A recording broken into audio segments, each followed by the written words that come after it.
thousands of dollars in tools were stolen out of my service truck. In this video series, I'm looking for my tools and trying to find out who took them.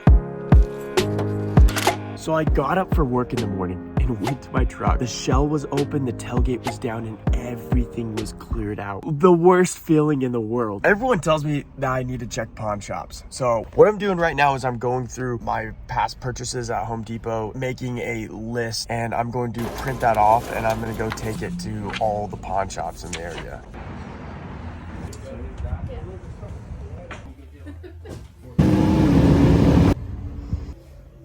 Checking pawn shops has been a little bit of like a dead end for me, because it seems like when pawn shops buy something, if they buy it, they're going to take photos of it and they have to submit it to a police database.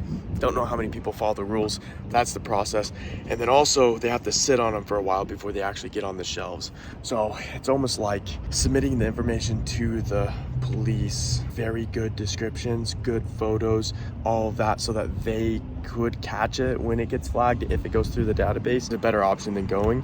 But I think if you wait a few weeks and then look on the shelves, that might be when you find it. Walked around, talked to all the neighbors, got security footage off of their doorbells. There was 3 different cameras that saw what happened. And so getting the footage off of all of those seems like it's the most optimistic thing that I could be doing.